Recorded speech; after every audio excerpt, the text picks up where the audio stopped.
Today I want to go over the King Gambit counter gambit, sometimes known as the Adelaide Gambit and or Adelaide counter gambit.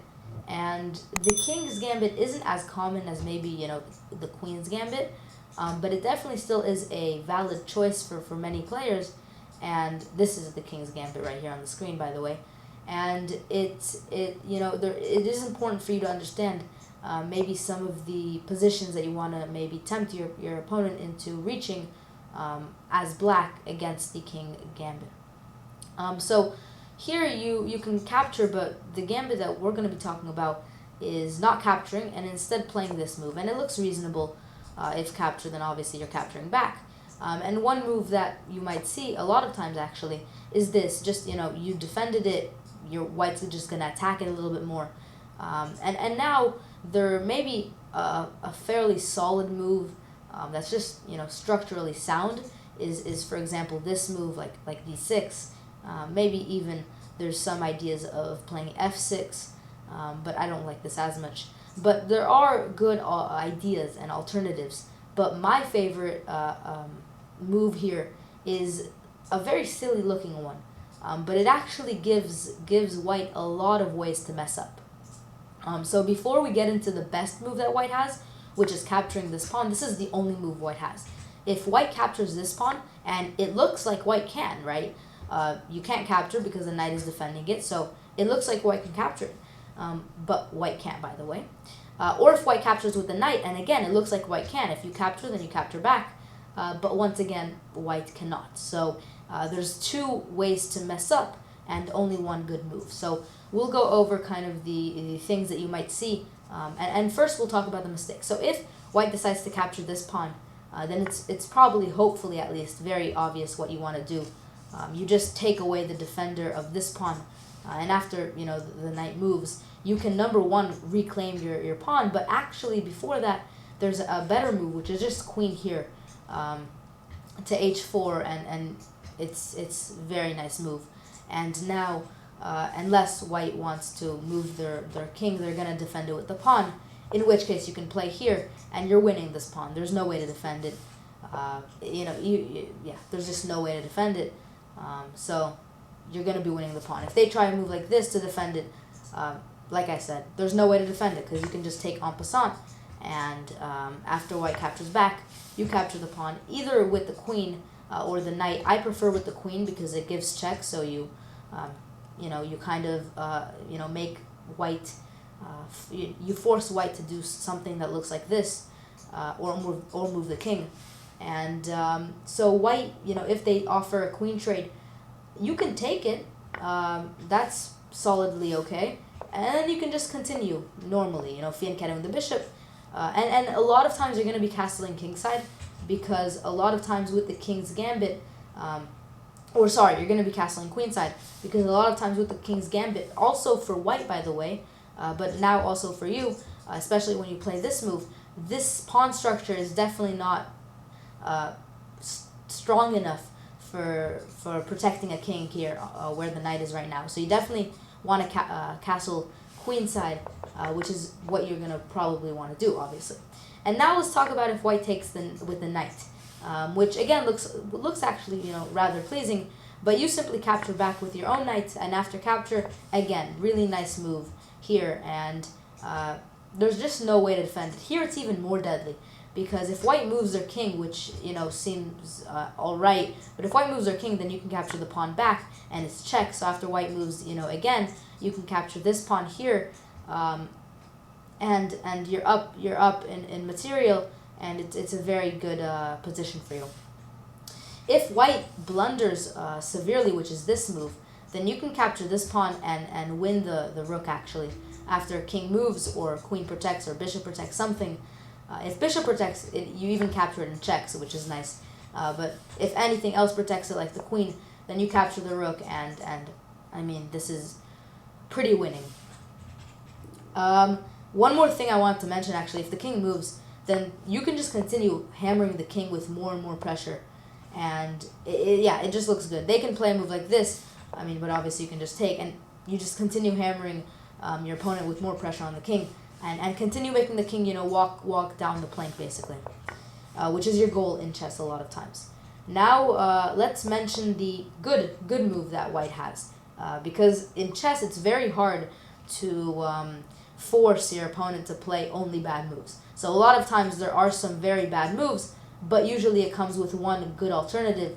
And if white plays it, you need to be prepared. So let me help you be prepared. I think Lichess ranks capturing this pawn here higher up than pushing the pawn forwards. But I don't think that's necessarily true, because with capturing this pawn, the material is equal. In fact, the pawn structure is equal as well. So this is a very very equal position, but it doesn't allow you to get the advantage, which is what you want to do a lot of times with gambits. You sacrifice a pawn, and so you don't really care about material and position being equal. You just want to have an advantage, either really quickly or later on in the game. So instead, I would recommend this move. And you can make your claim for why capturing here and just having a nice position is fine. And if you want to play this gambit, by all means you can capture the pawn if you're more of that type of player. But this video I'm going to be talking about this. If you want me to make a video about the ideas with capturing, then let me know, because I'll gladly do it. But I'm just sharing my opinion in this video, so I prefer this. So let me show you kind of what happens. Obviously, unless white wants to lose the knight, white has to move the knight somewhere. And unless white wants to underdevelop, there's really two major positions, or spots where you can move, where you'll see the white knight move.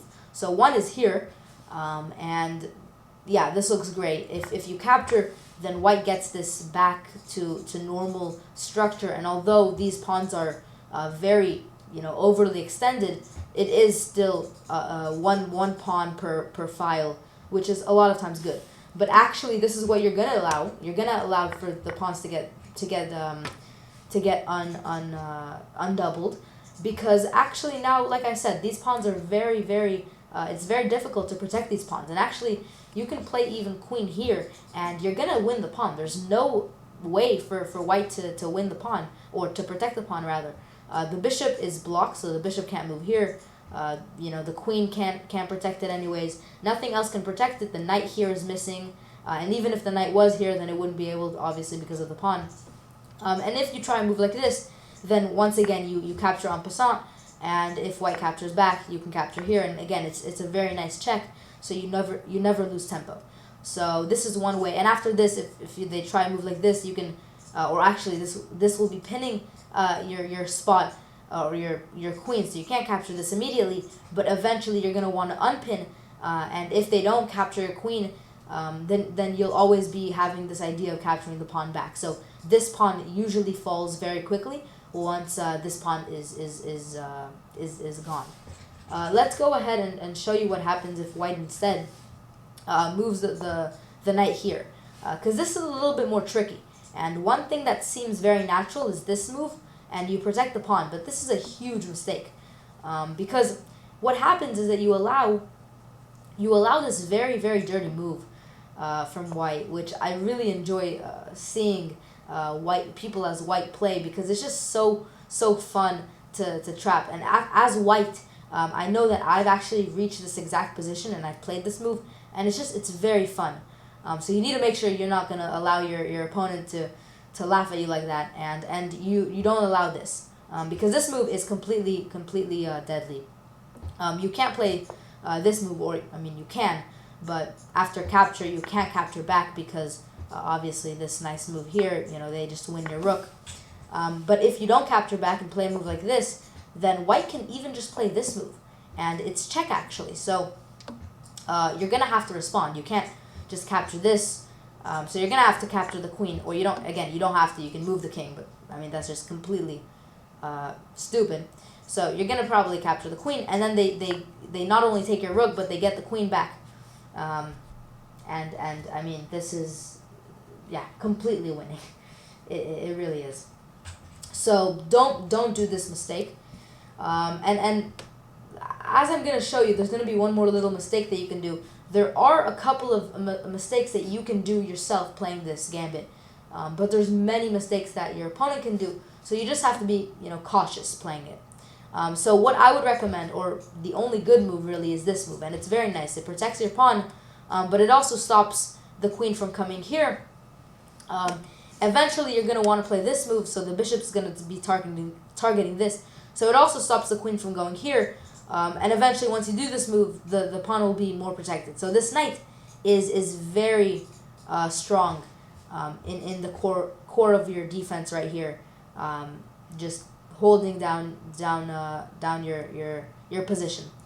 And now, you might see a developing move putting more pressure on this pawn here. But now, like I said, you're free to play this move. No longer does white have this annoying move checking you. And all of your pieces are protected very, very nicely. And yeah, this is very nice. I'll show more continuations. If white plays a move like this, or if white plays a move like this even, then instead of eating en passant, or capturing here, if they just play this move, then you actually can capture this piece, as your bishop has now been I guess, let out of the cage with this move. So you can capture the pawn here, and if they capture, you actually have a couple of options. I would recommend just capturing with the pawn, but yeah, it's a pretty open position for you. Now here, notice this is the second trap that you can fall into yourself. You have to capture with either the knight or the rook. I would recommend the rook, because if you capture with the knight, you're blocking your rook from getting into the game, and you're underdeveloping a piece. So you don't want to do that in chess. Excuse me. So you don't. Yeah, like I said, you don't want to do that in chess. And if you try to capture with the king, then here's the second trap that you might fall into, forking you and winning the exchange once you move the king. So you don't want to, you don't want to fall into that. So there's really two traps that you don't want to fall into. One is queen here. The other one is knight here. So if you stay cautious of these two ideas, then you should be completely fine with this opening. But make sure you are, cautious with these ideas. Hopefully you enjoyed this video. Before I end it off, there are a couple of important announcements I want to make. The first one is, please let me know all suggestions for videos you have. Just use hashtag suggestion. I cannot say that word. Just use that hashtag in the comments section, and so I know that you're referring to a video that you want me to make. Additionally, you can just simply go ahead. In the description, there will be a form where you can also submit some ideas that you have. And other than that, I think I'll see you guys next time. If you enjoyed the video, subscribe to this channel, as I upload every single day a new video. And I'll see you guys next time.